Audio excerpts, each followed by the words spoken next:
the same the same picture I'm working on. What a day today. Oh my god. So I left off yesterday. Right when I finished the video yesterday, my youngest daughter came downstairs and she started complaining about feeling really sick. She said she had a really bad night. She felt feverish. It's like, oh my god, no. She got back into bed and immediately my father got locked in his room.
What you doing? What you doing, girl? You playing? You want your ball? You want your treat ball? The babies were born today. I'm hoping one swims by. They're so cute. Now, the Mollies are 3 weeks old, and some of the baby guppies in there are 3 days younger than the Mollies. Oh, there's one. There's one of the newborns. They look bigger than they really are. They're itty bitties. Let me try to get a better shot from the top. See what swims by.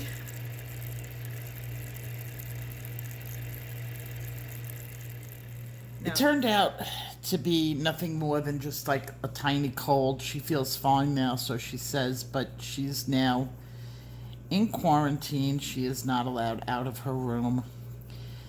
And it's not that I'm overreacting, but I have two high-risk people in my household. My father being 85 years old and having COPD, and my husband being younger than that, 57, but he has a heart condition. So I'm really scared about getting this virus into the household. I mean, my other kids are healthy. They're not immunocompromised. But with two people that there are, so we heightened it up in my house, the quarantine level. My father and my kids are not allowed to interact with each other anymore. My father stays mostly in his bedroom and occasionally comes out into the den.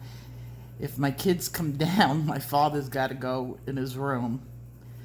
I feel bad because he's lonely in there.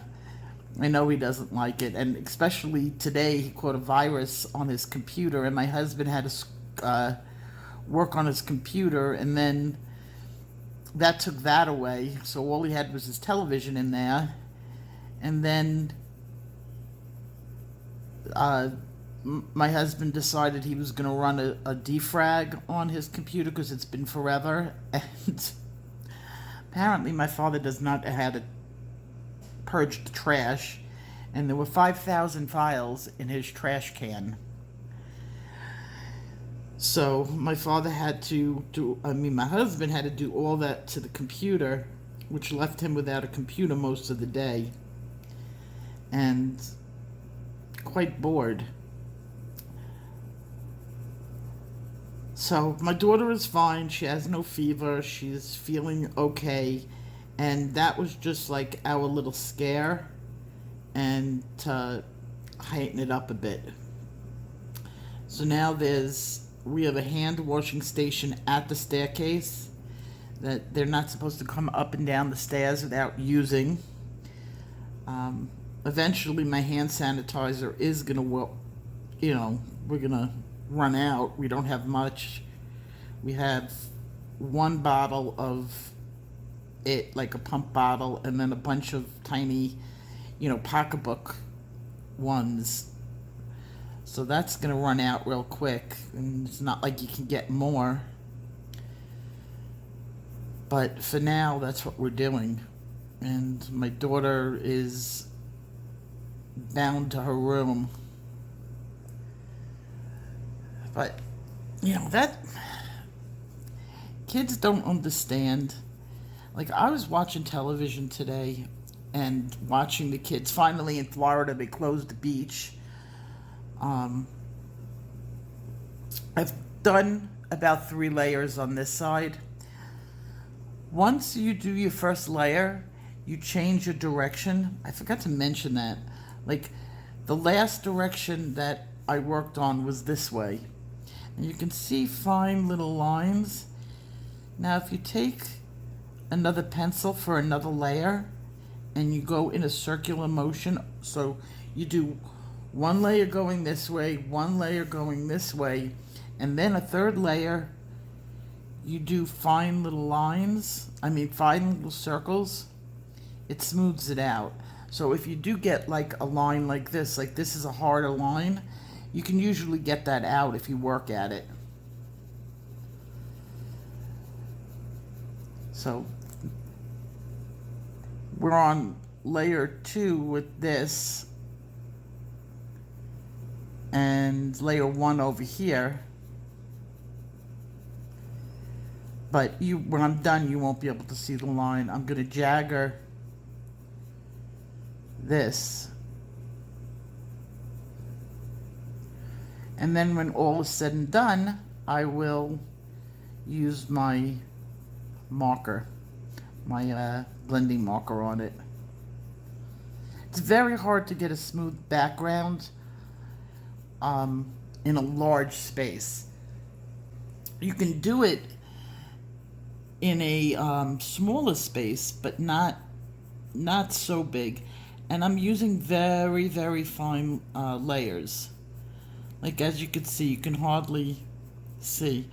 And I'm just doing that stroke. I'm not really doing a tapered stroke, although I really should. This is a tapered stroke, where you do a complete C and you come up on it. It does come out better with it, but right now I'm not doing art, I'm doing therapy.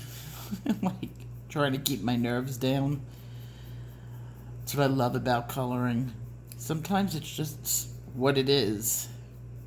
And if you're finding it's hard to concentrate, it's anxiety. It's happening to everybody. That's why this is a very good, the repetition is really good for you, especially people now who have blood pressure problems. Now, I do have high blood pressure, and I could feel, even with my medication now, it's not, I don't even want to take my blood pressure. I really should.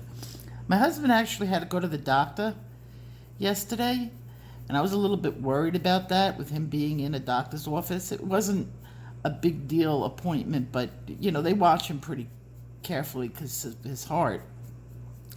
And I was very relieved when he came back and he told me about what his doctor's office was doing. So he'd go to the appointment and he would check in at the desk. And now I'm going in the opposite direction. He checked in at the desk. They took his cell phone number and then they told him to go sit in the car, which, quite frankly, is a lot more comfortable than sitting in a waiting room. I wouldn't mind that if it was permanent. Just sit out in your car and wait, listen to your own music, talk to your friends, whatever. I think that's much better. If you're wondering, I'm using cerulean blue. So that's how he went in. He says he really didn't come into contact with anybody because they were only calling in people one at a time. And today, which was still part of day 3, I'm going into day 4. I managed to wash my rugs, which gave me a sense of accomplishment for the day. If you noticed the room that my daughter was working out in, and you recognize that room at all with the pinball machine and stuff, that room is my game room. And if you've noticed, if you took notice of that, and you've been watching my channel and seen that room, there used to be a big old pool table in there, and it's no longer there. And that's because we sold it. And there used to be a really nice foosball table, like professional foosball table in there, and we sold that too because we're getting something else in that room, which I'm not going to say right now, but we're doing something crazy in that room because you only live once, and we don't need 2 living rooms. So you'll be seeing that in the next couple of days, what we're doing in that room. Part of it got delivered today, and they said that the boxes got separated, so the other half didn't arrive today. They said tomorrow, and then we have to set it all up. But that room is going to be completely emptied out, and I washed the carpet in there because it's going to be a long time until I can wash the carpet again with what we are doing in that room. Basically, you're not going to be seeing much carpet anymore in there. My carpets all have to be changed out anyway. I can't stand carpet. I'm just not a carpet person anymore. When I pulled up the rug in my den or my living room space now, a couple of weeks ago, oh my God, what we found under the liner of it was just like sand. And I realize I live in a desert, there's a lot of sand, but there is no way a vacuum cleaner can get that clean. So I'm like, what have we been living in and breathing in? So I would eventually like to get rid of every carpet in the house. Even if I have to tile the upstairs, I would like to get rid of it. But I'm not going to be living in this house that much longer. I mean, I'm not moving or anything like that. I figured about maybe 5 years in this house. I'm just waiting for the kids to, finish college and get on with life. And then I don't need this big house. There's something weird about this house. Like, it never really felt like my home. I don't know, it's weird. I guess I used to love my old house in New York. That was my favorite house. But I grew up in that house too. I bought my parents' house the first time around. And I always think of that when I say, oh, home. And my mind doesn't come here, even though we've been here for 15 years. I never think of this as the definition of home. I more think of it as the definition of where I live. And a lot of it, I think, is that we never changed the color. I never made this house my own because I was busy doing other things, like taking care of a kid with cancer. If you guys didn't know, she's not a child anymore, but that girl that was insanely in shape and doing things that you get tired just watching. That child had cancer her entire teenage years. I think that's why she's so into keeping in shape right now and has absolutely no sense of danger. Because I think because she faced it at one point, so nothing scares her. I always wonder about that with her. I mean, literally, every gray hair on my head that I have came from that child. Not my other two. She owns my aging process. There's always one. And if you have more than one kid, it's always one.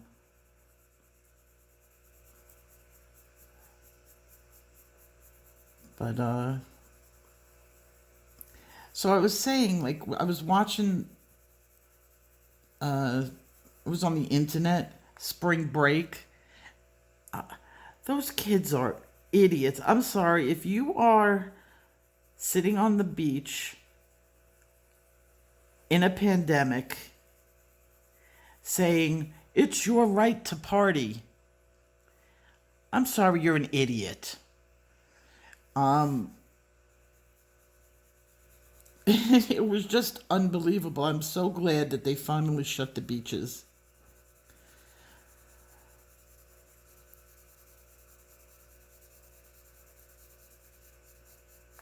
You know, and even my kids are idiots. I keep having to remind them over and over again, wash your hands. Don't do this, don't do that. Finally they're staying home. I'll give them that. They shut down Vegas. There's nowhere for them to go in Vegas. So I'm very appreciative because people in Vegas can be real morons. Like today I was watching a video and this woman went with her kids, with her husband, to the grocery store. And the kid is literally has his head stuck in like the shelving system, hanging off the shelves, breathing in, putting his face up near the shelves. And all I could think to myself is, you moron. And you're putting this on YouTube? No.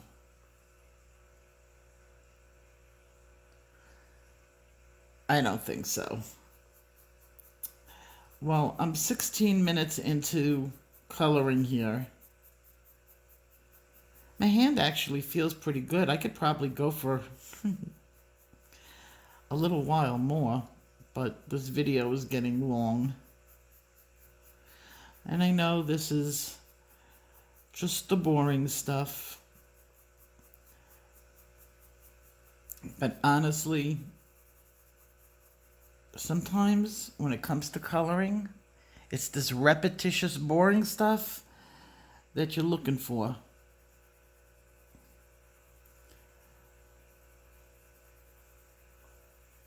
Now I'm going to lighten this all up with white. So, and over here I started with my indigo and just darkening it up with indigo. And when you want to make that really nice ocean blue, you get it with some white. I'm going to go over this with my Derwent as my top layer. I'm going to varnish everything with white so that the colors, I can really blend out those colors. I see something right there. Okay. Sometimes looking through the lens of the camera, you could see something that you haven't seen. Like, that looks better. Yeah, my blue is turning very murky. Still has a while to go, but it's getting real murky, and that's what I want, that murky look. So I will be there for you tomorrow. Remember, if you need me, to text me. Sign your text. That was one thing I needed to tell you guys. Put your name at the bottom of your texts, because if you've never been in my phone before, you're not in my phone. So I'll talk to people like texting them. I won't have any idea who you are. So just sign it, because I've been getting a lot of texts. And funny, my friend texted me yesterday and she got a new phone number. And if she didn't, she has a unique way of starting her text messages. If she didn't do that, I wouldn't have had any idea it was her. So just remember to sign it. I mean, my friend Tammy has gone through this with me. And this is funny, I spent a day texting with somebody that I have absolutely no idea who they are, because I thought they were my friend Tammy. And I laughed afterwards. Like, I finally figured out who it was, but Tammy had emailed me. Where are you? Where you been? And I'm like, oh, you're so silly. We've been texting with each other all day. Cut it out. And she's like, no, we're not. No, we haven't. And then I realized it was just somebody with the same. I had her in my phone funny, and it was just somebody else with a similar phone number, the area code. And I just didn't look, and it was not her. So, okay, guys, I will see you on day 5. Remember, text me. If you need my phone number, I'm gladly give it to anybody. Just go into my email, shoot me an email, say you want to chat or whatever, text. You want to get people have been sending me their pictures, and it's nice. So you could do that. I will text you back my number. It does not ring on my phone, so keep that in mind, that if you're trying to call me, it's not going to work. It'll only work to text. And I will see you guys tomorrow. Take care. Be healthy. Stay inside. Keep your pencils in your hand. Bye-bye.